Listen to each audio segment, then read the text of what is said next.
এই রোগের রোগী আছেন, বলে ইমাম সাহেব পছন্দ হয় না, কার পিছে নামাজ পড়বো, এই জন্য বাসায় একলা একলা নামাজ পড়ে। আছে না এরকম? এটারে বলে বেশি পণ্ডিত। এই বেশি পণ্ডিতের দশা কিন্তু খুবই খারাপ।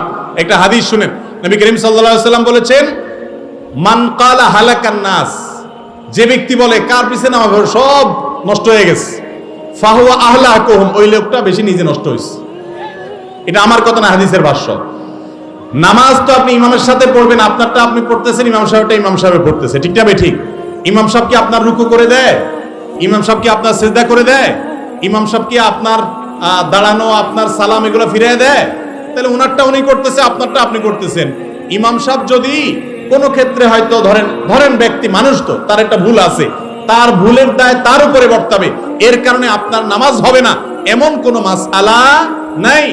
আল্লাহ তাআলা আপনাকে জিজ্ঞাসা করবেন কিয়ামতের দিন যে কোরআনে তোমাকে, হাদিসে তোমাকে জামাতে নামাজ পড়তে বলা হয়েছে, ওয়ারকাউ মা'আর রাকিঈন, রুকুকারীদের সাথে গিয়ে রুকু করো, একা একা না, জামাতের সাথে নামাজ পড়তে বলা হয়েছে, তুমি জামাতে কেন নামাজ পড়লা না? কি জবাব দিবেন? ইমাম সাহেব যদি অন্যায় করে তার পিছনে নামাজ পড়তে হবে। তবে হ্যাঁ, মসজিদ কর্তৃপক্ষের দায়িত্ব এরকম ইমামকে নিয়োগ না দেওয়া যে ইমাম নিজে বড় ধরনের কোনো অন্যায় বা গুনাহের কাজ করছে। হাজ্জাজ বিন ইউসুফ সাহাবীদেরকে হত্যা করত, তার পিছনে সাহাবীরা নামাজ পড়তেন। বিধায় কোন ইমাম ভুলভাল করছে এরকম অজুহাত দিয়া তার পিছনে নামাজ না পড়ে একা একা নামাজ পড়া যাবে না। তবে হ্যাঁ, ইমাম যদি শিরকে আকবরে লিপ্ত হয়, কুফরি করে, ইসলাম থেকে খারিজ হওয়ার মতো কাজ করে, তাহলে তার পিছনে নামাজ পড়লে নামাজ হবে না, তখন ভিন্ন মসজিদে নামাজ পড়তে হবে, একা একা তারপরেও নামাজ পড়বেন না।